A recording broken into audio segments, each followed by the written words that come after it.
بسم اللہ الرحمن الرحیم. السلام علیکم ناظرین. کیپٹل ون ٹی وی سے میں آپ کو خوش آمدید کہوں گی. عالیہ کیسر بات کریں گے آزاد جموں کشمیر انتخابات کے حوالے سے. ہمارے ساتھ تشریف فرما ہیں جسٹس ریٹائرڈ عبدالرشید سلیحریہ صاحب جو کہ چیف الیکشن کمشنر ہیں آزاد جموں کشمیر میں. اب بات کریں گے کہ کیا اقدامات سو فار لیے گئے ہیں. سر 2016 اور 2021 کا تقابلی جائزہ لے لیتے ہیں. آپ کے اقدامات کس طرح سے مختلف ہیں اس سے اب تک؟ بسم اللہ الرحمن الرحیم. آپ کا بہت شکریہ جی. 2016 کے انتخابات میں تو پہلے کہ وہ چیف ایلیکشن ایک ہوتا تھا اس وقت. ٹھیک. اب کمیشن بن گیا ہے 30 امینڈمنٹ کے بعد. ایک تو اس طرح مختلف ہے. پھر نئے لا بن گئے ہیں. پہلے یہ لا نہیں تھے. اب کمیشن کو کنٹیمپٹ کے بھی اختیارات ہیں, ان کو ڈسکوالیفائی کرنے کے بھی اختیارات ہیں. پہلے یہ اختیارات نہیں تھے. اس طرح تھوڑا سا اس سے مختلف ہو گیا. پھر اس وقت ماحول بڑا کول تھا. آج کے ماحول بڑا چارج ہے. یہ تھوڑا مختلف ہو گیا اس سے. اچھا, آپ نے جو ابھی تک سو فار اقدامات لیے ہیں, ویسے سب سے پہلے تو میں یہ پوچھنا چاہوں گی, آپ نے لیٹر لکھا, پی ایم تک بات گئی, کیا لیٹر تھا, کیوں لکھنا پڑا؟ اس لیے کہ چونکہ وہ پاکستان بھی ہیں اور چیئرمین کشمیر کونسل بھی ہیں ہمارے. اب ان کے وزراء جو زبان استعمال کرتے ہیں, اس لیے یہاں پہ لا اینڈ کا مسئلہ پیدا ہو رہا تھا. اور لوگ کمیشن پہ انگلی اٹھا رہے تھے کہ آپ روکتے کیوں نہیں. ہم نے کوشش بھی کی ان کو سمجھانے کی بھی. پھر انہوں نے خط لکھا باراس کہ بھائی ان کو اپنے منسٹر صاحبان کو روکیں. تو انہیں خط مل گیا. انہوں نے پھر اس کا عمل کیا ہی نہیں کیا. ان کو پتہ ہوگا. اچھا, یہ جو کیمپینز ہوئی ہیں, چونکہ ظاہر ہے ایس او پیز تو آپ نے بڑے واضح کر دیا, آپ نے سیاسی جماعتوں کو بھی بلایا, ان کو واضح طور پر بتایا بھی, لیکن آپ کیا سمجھتے ہیں کہ یہ جو کیمپینز ہوئی ہیں, کیا یہ ایس او پیز کے مطابق, کوڈ آف کنڈکٹ کے مطابق ہوئی ہیں؟ نہیں, پوری نہیں ہوئی جس طرح ہونا چاہیے تھا ان کو. جیسے ایک سیاسی جماعت کو کرنا چاہیے تھا, چونکہ جمہوری ملک ہے. جمہوری تو یہ دس دیتی ہے کہ برابر ہر کے ساتھ سلوک ہونا چاہیے. تو ہم نے جو کہا تھا انہوں نے تو پھر کوشش کی ہے, لیکن پورا مکمل عمل نہیں کیا سکے. اس لیے کہ لوگ بھی اتنے اویئر نہیں ہیں.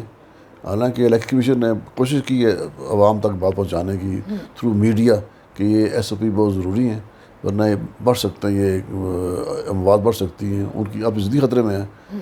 لوگوں نے کچھ حد تک کیا, لیکن زیادہ حد تک اتنا کامیاب نہیں رہے انشاءاللہ. لیکن الیکشن دوران سے پورے. اچھا, دھاندلی کے الزام بڑے واضح, ہر جو الیکشن ہے اس میں یہ چیزیں تو اٹھتی ہی ہیں.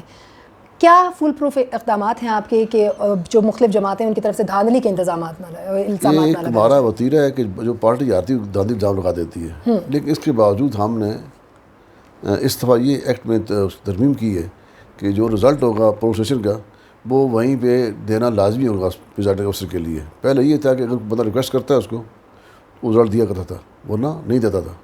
اب یہ کر دی, اس کی مینڈیٹری کر دی کہ آپ دے رزلٹ تمام جو وہاں پولنگ ایجنٹس ہیں ان کا بھی فراہم کر دو. اور تاکہ لوگوں کو علم ہو جائے کہ اس پولنگ اسٹیشن پہ کتنے ووٹ کس سے حاصل کیے ہیں, اور وہیں پہ سے ہمیں واٹس ایپ کر دے تاکہ ہمیں بھی علم ہو جائے. کتنی فوج تعینات ہے, کتنی پولیس کی نفری استعمال ہو رہی ہے, سیکیورٹی کے کیا اقدامات ہیں؟ تقریباً 30,000 کے قریب ہمارے اس میں سول آرم فورسز بھی ہیں, ہماری اپنی پولیس بھی ہے, اور آرمی ٹروپس بھی ہیں. ٹھیک ہے, لیکن کیا فوج پولنگ اسٹیشنز کے اندر تعینات؟ نہیں, اندر کوئی نہیں, اندر کوئی بھی ادارہ نہیں ہوگا, باہر ہی ہوں گے سر. ٹھیک ہے, باہر احساس اور راستیج پہ ہوں گے. باقی ان کے جو ڈیوٹی ہے وہ کیو آر ایف ہے, کوئک رسپانس فورس, کہ جہاں پہ ان کو اطلاع ملتی ہے کہ وہاں گڑبڑ ہو رہی ہے, کوئی جھگڑا خطرہ ہے, وہ فون پہنچ جائے گی. آپ کو کیا لگتا ہے کون سے ایریاز آپ سمجھتے ہیں بڑے حساس ہیں جہاں پہ شاید ہم کہہ سکتے ہیں کہ مسائل ہو سکتے ہیں؟ 2016 میں تو کوئی علاقہ اتنا حساس تھا نہیں, بہت دقت ہوئے.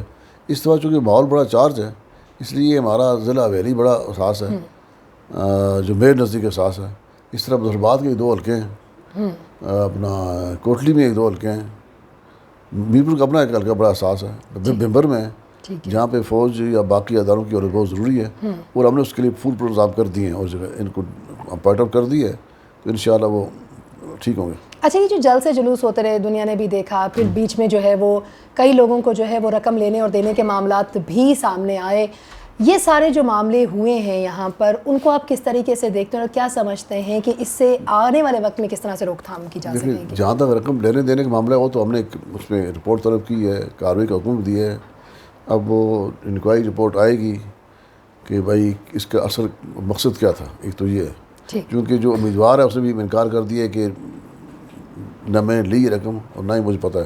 ٹھیک, دینے والا جو دوسرے لی وہ کہتا ہے جی مجھے اس نے گفٹ کی تھی کسی معاملے میں, جگہ تھی اس کو بند کی میری اس نے, بٹ ابھی معاملہ کلیئر نہیں ہے. جہاں جہاں بھی باقی الزامات لگے ہیں تو ہم نے ان پہ انکوائری بھی کی ہیں, اور ڈی آر او کو آر او کو یا ہماری مائنڈ ٹیم ایک بنائی ہے اس دفعہ, پہلے نہیں تھی یہ.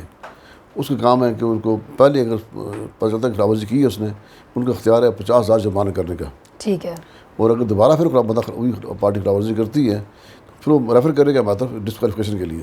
یہ ایکٹ میں موجود دے دیا گیا. اوکے. تو کوشش کر رہے ہیں کہ اس معاملے میں حقائق جو حقائق جانے ہوتا تب کسی کو سزا ہو. ٹھیک. اور فائنل آپ کا میسج ووٹر کے نام آپ کیا دینا چاہیں گے؟ میرا ووٹر میسج یہ ہے کہ بھائی گھر سے باہر نکلو, تنقید کرنے کے بجائے پازیٹیو رول ادا کرو, آ کر اپنا ووٹ کاسٹ کرو اور اپنے پسندیدہ امیدوار کو ووٹ دو تاکہ آپ کا امیدوار جیتے اور آگے اچھی حکومت. بہت شکریہ. جسٹس ریٹائرڈ عبدالرشید سلیریہ صاحب ہمارے ساتھ موجود تھے اور انہوں نے باقاعدہ طور پر جو ووٹرز ہیں ان کو بھی میسج دیا اور سیاسی جماعتوں کو بھی کہ ذمہ داری کا مظاہرہ کریں آن دا ووٹ ڈے. ووٹ ڈے ہے 25 جولائی. لمحہ بلمحہ کیپٹل 1 TV آپ کو اپڈیٹ کرتا رہے گا. ابھی تک کے لیے اتنا ہی اجازت دیجیے. اللہ نے کے بعد.